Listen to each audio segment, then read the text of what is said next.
Hello दोस्तों, स्वागत है आपका इस स्पार्क कोचिंग सेंटर में। तो गाइस, आज की वीडियो में हम पढ़ने वाले हैं पॉलिटिकल साइंस क्लास 12 की, जिसका चैप्टर नंबर है सेकंड और चैप्टर का नाम है एक दल के प्रभुत्व का दौर। ठीक है, तो इससे पहले जो और भी चैप्टर्स हैं वो मैंने अपलोड कर दिए हैं। अगर आपने अभी तक वीडियोस नहीं देखा है तो आप प्लेलिस्ट पे विजिट करिए, पॉलिटिकल साइंस 2025 से 26। ठीक है, आपको सारी वीडियो दिख जाएंगी फर्स्ट वीडियो से। यानी कि जो फर्स्ट बुक है आपकी उसमें टोटल 7 चैप्टर है और सेकंड बुक में टोटल 8 चैप्टर है।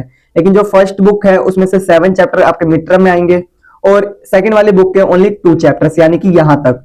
तो सभी वीडियोस अपलोडेड है और साथ ही साथ इंपॉर्टेंट क्वेश्चंस मैंने वहां पर बता दिए हैं। तो आपको जस्ट फर्स्ट वीडियो से देखना है और सारे क्वेश्चंस याद कर लेना है। बाकी आने वाले टाइम में हम और भी बेहतरीन चीजें आपके लिए यहाँ पर लाते रहेंगे। जो भी हमसे पॉसिबल हो पाएगा हम वो करते रहेंगे। जस्ट आपको करना क्या है, चैनल को ज्यादा से ज्यादा शेयर करना है और साथ ही साथ चैनल को सब्सक्राइब करना है। और यहाँ पर history, geography, physical education, English, Hindi इत्यादि सभी के आपको नोट्स प्रोवाइड करे जाएंगे। तो आप जस्ट एक काम कर सकते हैं कि यहाँ पर सारी वीडियोस को देख सकते हैं, साथ ही साथ नोट्स से पढ़ सकते हैं। आइए स्टार्ट करते हैं आज की वीडियो। तो देखिए, इसमें सबसे पहले हम जानेंगे महत्वपूर्ण जानकारी। यानी कि नाम से पता लग रहा है एक दल का प्रभुत्व, मतलब कि किसी एक दल का ही प्रभुत्व रहा होगा। जैसे कि अभी फिलहाल में आप देख रहे हैं जो बीजेपी है उसका एक तरीके से प्रभुत्व चल रहा है। ठीक है, उसका एक दौर चल रहा है, क्योंकि देखो पिछले 10 सालों से उसको कोई नहीं हरा पाया और ये अभी फिर से तीसरी बार जीती है। ठीक है, तो ऐसे ही एक समय हुआ था कांग्रेस के साथ। यानी जो कांग्रेस है वो भी कहीं ना कहीं आपकी बहुत सालों से लगातार जीती थी। ठीक है, तो गाइज मुझे आप एक बार कमेंट करके बताइए कि जो कांग्रेस है, कांग्रेस पार्टी है, उसकी स्थापना कब हुई। क्योंकि मोस्टली बच्चों को हमने यहाँ पर अपनी जो फिजिकल क्लासेस लेते हैं हमने उसमें बच्चों को बता रखा है। साथ ही साथ अगर आपको किसी को मुस्लिम लीग की स्थापना का ही पता हो तो जरूर बताएं, क्योंकि ये दोनों डेट एक तरह से सिमिलर है। ठीक है, याद करिए इन चीजों को बहुत डीपली, क्योंकि पेपर में 1 मार्क्स का क्वेश्चन आ सकता है। ठीक है, आपको मुझे 2 चीजें बतानी है। एक बताना है कि कांग्रेस पार्टी की स्थापना कब हुई थी, सेकंड आपको बताना है कि मुस्लिम लीग की स्थापना कब हुई थी। आइए वीडियो को स्टार्ट करते हैं। तो देखिए, पहला दिखा रखा है जनवरी 1950 में चुनाव आयोग का गठन हुआ। यानी कि 1950 में किसका गठन हुआ? चुनाव आयोग का, जो कि पूरे भारत में चुनाव करवाती है, यानी इलेक्शन कमीशन का। ठीक है, आगे देखिए, पहले चुनाव आयुक्त सुकुमार सेन थे। 1 मार्क्स का क्वेश्चन पेपर में आ जाता है, तो अच्छे से पढ़ के जाइएगा। ठीक है, 4 ऑप्शन दिए रहेंगे, उनमें से एक ऑप्शन ये रहेगा, तो आपको यही वाला टिक करना है, सुकुमार सेन ही आपको क्या करना है, टिक करना है। ठीक है, तो देखिए पहले चुनाव आयुक्त कौन थे? तो भाई सुकुमार सेन थे। नेक्स्ट है, पहले आम चुनाव 1951 से 52 तक हुए। मतलब कि जो पहले आम चुनाव थे, शुरुआत तो 1951 में हुई थी, लेकिन उसको करवाते करवाते कितने हो गए थे? 1952 भी हो गया था। यानी कि 6 महीने लगभग लग गए थे चुनाव करवाने, क्योंकि जो पहला हमारे भारत का चुनाव था उसमें बहुत तरीके की समस्याएं थी। ठीक है, जैसे कि कई लोगों को यही नहीं पता था कि वोट देना कैसे। एक एक व्यक्ति में कम से कम समझ लो 5-10 मिनट, किसी किसी में ज्यादा ही लग जाता था। तो क्योंकि व्यवस्था नहीं थी ना, एक तो देखो जो चुनाव करवाने वाले थे उनको भी नहीं पता था ज्यादा कि चुनाव होता कैसे है, और पहली बार थी चीजें। ठीक है, लेकिन और जो लोग बाग आए थे, देखो आज अगर आप देखेंगे अपने समाज में तो कम से कम अगर आप 10 व्यक्ति को देखते हैं तो उनमें से हो सके आपको 9 एकदम पढ़े लिखे मिले, एक आदि ऐसा मिले जो ना पढ़ना जानता हो, हालांकि वो भी थोड़ा बहुत जानता होगा। लेकिन अगर मैं 1950 की बात करूं तो उस समय ऐसे बहुत सारे लोग थे जिनको पढ़ना भी नहीं आता था। यानी कि अगर 10 लोगों को मैं एक साथ जोड़ दूं तो उनमें से एक होगा जिसको पढ़ना आता होगा, बाकी 9 कैसे थे? अनपढ़। ठीक है, क्योंकि उस समय अपने देश आजाद हुआ था, कोई शिक्षा नीति नहीं थी, कोई कुछ नहीं था, बस लोग बाग बस जी रहे थे जीवन। ठीक है, ऐसा था। तो सोचिए उस समय चुनाव करवाने में कितनी दिक्कत हुई होगी। आज ही देखिए मेट्रो वगैरह है, मेट्रो वगैरह में आज भी लोगों को पता नहीं होता कहां से टिकट मिलता है, कहां से क्या। सोचो आज जबकि सब चीज मोबाइल पे ही है, रील वगैरह में देखते रहते हैं, मतलब ऑलमोस्ट सारी चीजें प्रोवाइड है, फिर भी आज नहीं पता लग रहा। उस समय तो कुछ भी नहीं था, उस समय लोगों को कुछ भी नहीं पता था चुनाव के बारे में, तो थोड़ी सी दिक्कतें उस समय हुई थी। ठीक है, तो देखिए अब यहाँ पर बता रखा है कि पहले चुनाव कब कब, एक 1951 से लेकर 1952 तक हुए थे। ठीक है, दिखा रखा है 1967 में सीपीआई सबसे बड़ी दूसरी पार्टी थी। कौन? CPI. CPI communist party of India, यानी कि एक पार्टी थी जो कि केरल में थी, और वही पार्टी अपोजिट में सबसे बड़ी पार्टी थी। जैसे अगर आज हम अपोजिट पार्टी की बात करें तो बहुत सारी पार्टी है जो बहुत बड़ी बड़ी हैं। लाइक आप कह सकते हो जैसे अभी बीजेपी की सत्ता है, सरकार है, लेकिन बीजेपी के अपोजिट अगर हम देखें तो आपको बहुत सारी पार्टीज मिल जाएंगी। लाइक आम आदमी पार्टी मिल जाएगी, ठीक है, कांग्रेस पार्टी मिल जाएगी, लेकिन बहुत सारी पार्टीज हैं, मैं अभी नाम नहीं ले रहा सभी के, लेकिन बहुत सारी हैं। लेकिन पहले के समय में सिर्फ एक ही पार्टी थी जो बीजेपी को अपोजिट पार्टी थी सबसे बड़ी, वो थी सीपीआई, यानी कम्युनिस्ट पार्टी ऑफ इंडिया। ठीक है, आगे देखिए दिखा रखा है पहले 3 आम चुनाव लगातार कांग्रेस ने जीता। पेपर में क्वेश्चन आ जाता है कि पहले 3 चुनाव कौन जीता था, ठीक है, उसमें अलग अलग नाम दे देंगे, जैसे सीपीआई दे दिया, कांग्रेस पार्टी, बीजेपी।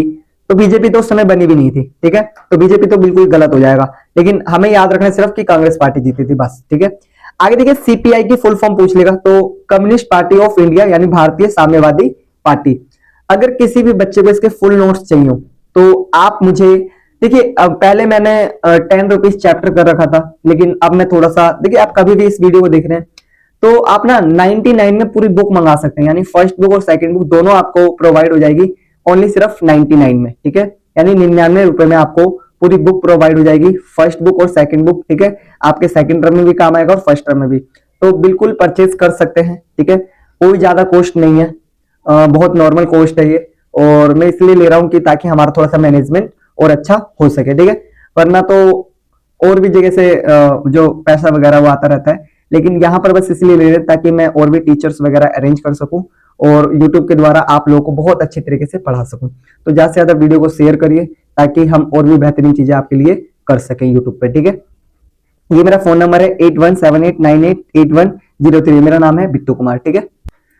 तो जैसा कि मैंने आपको पहले बता दिया, ये हमारे शॉर्ट्स नोट्स हैं, यानी कि इसमें फुल नोट्स नहीं है, ये हमारे शॉर्ट्स नोट्स हैं।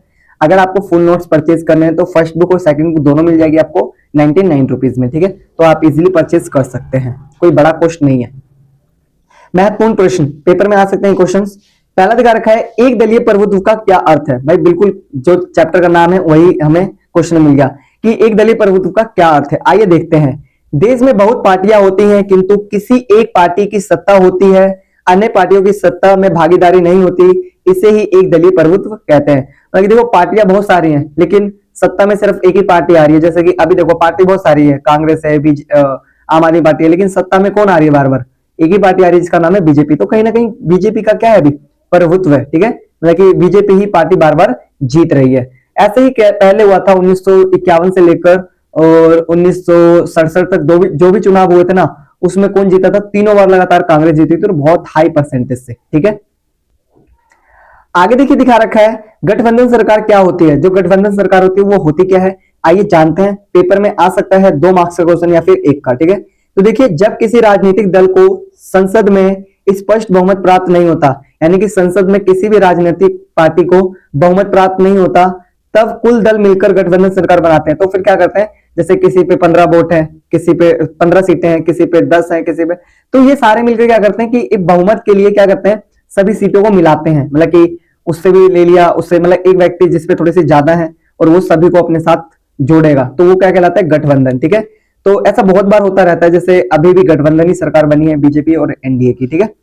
तो देखिए यहां पर बता रखा है उसे गठबंधन सरकार बनाते हैं। ये दल आपसी सहमति से एक नेता का चयन प्रधानमंत्री के रूप में करते हैं, उसे गठबंधन सरकार कहते हैं। यानी कि जो पार्टियां सारी मिल गई ना, अब वो पार्टियां ये डिसाइड करेंगी कि कौन सी किसको हमें प्रधानमंत्री बनाना है, और जिसको भी प्रधानमंत्री बनाना होता है वो क्या करता है उसको प्रधानमंत्री बना देते हैं। यानी कि टोटल सीटें सभी जो छोटे छोटे दल मिलकर सरकार बनाते हैं उनमें से कोई एक व्यक्ति होता है, ठीक है, उसको क्या बना देते हैं, प्रधानमंत्री बना देते हैं, ठीक है। समझ में आ गया, चलिए आगे। आगे दिखा रखा है तीसरा क्वेश्चन, दक्षिणपंथी दल से आप क्या समझते हैं। दक्षिणपंथी दल क्या होते हैं, आइए देखते हैं। ये ऐसे दल हैं जो वर्तमान स्थिति को बनाए रखना चाहते हैं। ये ऐसे दल हैं जो ना बदलाव नहीं चाहते, जो क्या नहीं चाहते, बदलाव नहीं चाहते। ये क्रांति व उग्र परिवर्तन का विरोध करते हैं। ये क्या करते हैं, जो परिवर्तन होता है ना उसका विरोध करते हैं, ठीक है। कौन करता है, दक्षिणपंथी, ठीक है। ताकि समाज उच्च या विशेषाधिकार हो तथा किसी धर्म, जाति या नस्ल की गुणवान करते हो। और ये क्या करते हैं कि ना किसी विशेष धर्म जाति का प्रचार करते हैं, मतलब बदलाव नहीं चाहते समाज में, जिसको विशेषाधिकार मिल रहे हैं बस चाहते हैं कि जैसे राजा का बेटा ही राजा बने, ऐसा, ठीक है, ये चाहते हैं दक्षिणपंथी। और ये बता रहे हैं स्पष्ट है कि ऐसे दल पूंजीपतियों तथा गुरु की हितों की रक्षा करते हैं। ऐसे दल किसके साथ रहते हैं, पूंजीपति के साथ, ठीक है, ऐसे दल पूंजीपति के साथ रहते हैं।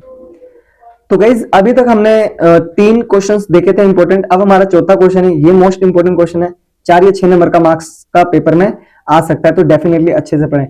और मैं एक बात और कहना चाहूंगा कि वीडियो को ज्यादा से ज्यादा शेयर करिए ताकि कहीं ना कहीं हम और भी ज्यादा सब्सक्राइबर गेन कर पाए और ज्यादा से ज्यादा लोगों तक पहुंच सके, ठीक है। नेक्स्ट ईयर में आपके लिए बहुत बेहतरीन कोर्सेस लेकर आऊंगा, लाइक 12th के अलग अलग सब्जेक्ट्स, यानी शुरू से ही हम अप्रैल से स्टार्ट करेंगे और टीचर्स रखेंगे बिल्कुल। अगर आपका सपोर्ट अच्छी तरीके से रहेगा तो कहीं ना कहीं हम टीचर्स रखेंगे आपके लिए और हर कोई अपने सब्जेक्ट में बेस्ट होगा और आपको पढ़ाएगा। 12th क्लास का टोटल और 11th क्लास का 9th और 10th को भी बहुत जल्दी ऐड करेंगे, ठीक है। और बाकी छठी से लेकर 8वीं तक एक अदर चैनल बनाएंगे जिसपे उन बच्चों को भी पढ़ाया जाएगा।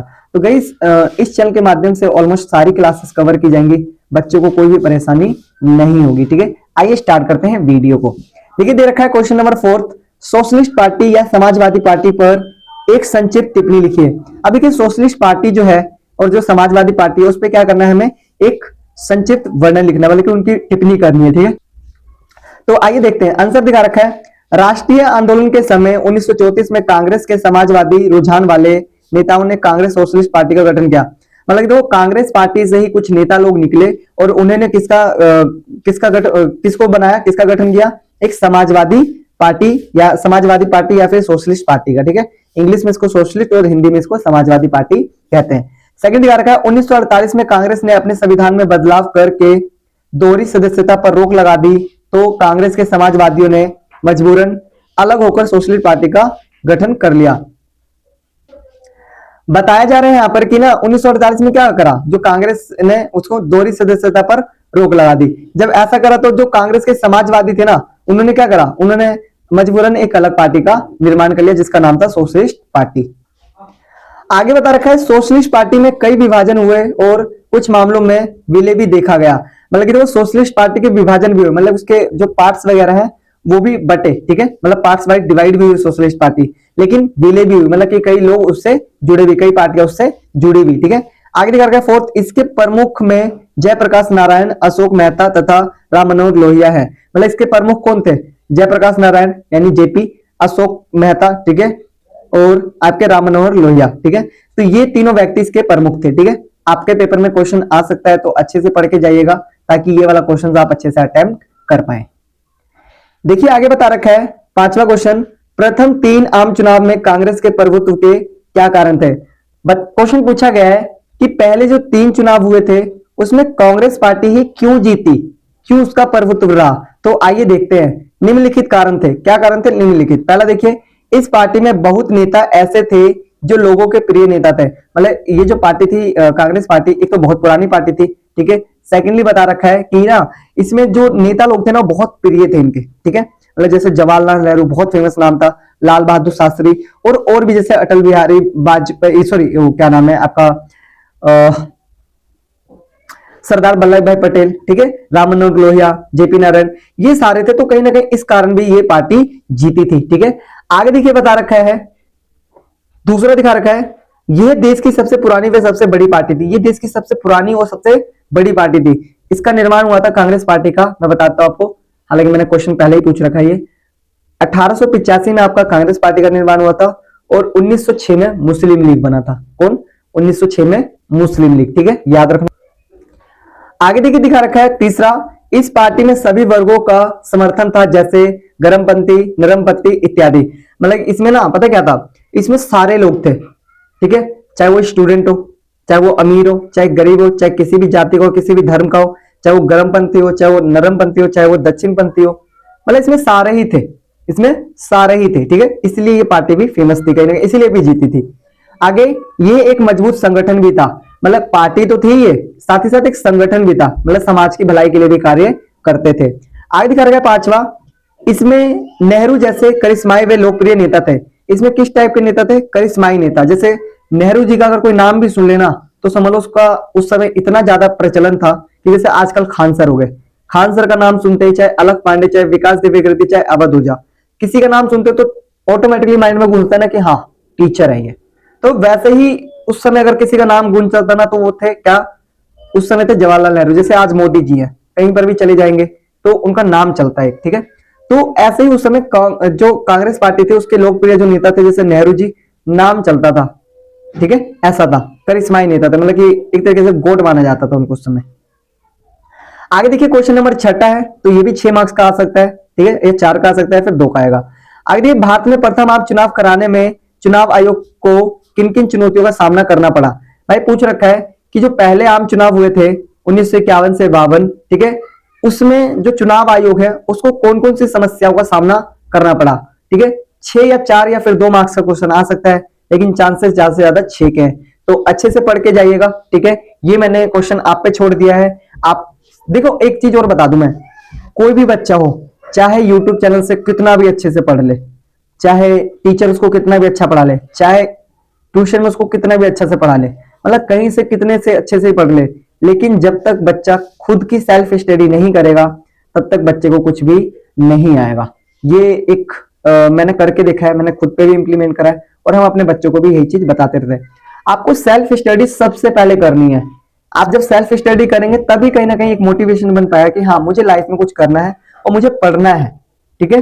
तब आप फोकस कर पाएंगे। और एक चीज और बता दूं कि जैसे मान के चलिए कभी कभार बच्चा क्या होता है, सुधर जाता है, पढ़ने लग जाता है, फिर उसको लगता है ना यार मेरे को ना 10 से 15 दिन में रिजल्ट मिलने लग जाए, मैं पढ़ूं और मुझे याद हो जाए। नो, ऐसा भी नहीं होगा भाई। मैं आपको एग्जैक्ट बता देता हूँ, थोड़ा सा लग सकता है टाइम, हो सके 10 दिन लग जाए, 15 दिन लग जाए, 20 दिन, 30 दिन, 2 महीने, लेकिन अगर आप कंटिन्यूसली पढ़ेंगे तो कहीं ना कहीं एक दिन आप पेशेंस रखिए, आपको रिजल्ट 100% मिलेगा। तो मैं तो कहूंगा कि आप सेल्फ स्टडी जरूर करिए। आप कहीं से भी यूट्यूब चैनल पे देखिए, एक से एक चैनल है, बहुत अच्छा पढ़ाते हैं, लेकिन जब तक आप खुद सेल्फ स्टडी नहीं करिएगा तब तक आपको कहीं से भी कुछ भी, चाहे कितना ही सीख ले, नहीं आएगा, ठीक है। और कहीं से भी एक चैनल से पढ़ें। आप चाहे तो देखो, मैं बता रहा हूं आपको, अगर आपको अच्छे नंबर मार्क्स लाने हैं, अच्छे नंबर लाने हैं, 80 से 100 के बीच में लेके आने, तो आप सपोर्ट से भी पढ़िए, स्कूल की बुक से भी पढ़िए, किसी यूट्यूब चैनल से उससे भी पढ़िए, और फोर्थ सेल्फ स्टडी। और मोस्ट इंपॉर्टेंट क्वेश्चन यानी 6 नंबर के क्वेश्चन खुद अटेम्प्ट करिए, खुद लगाइए कि हाँ ये अगर पेपर में आ जाएगा तो मैं इसको छोड़ नहीं सकती या छोड़ नहीं सकता।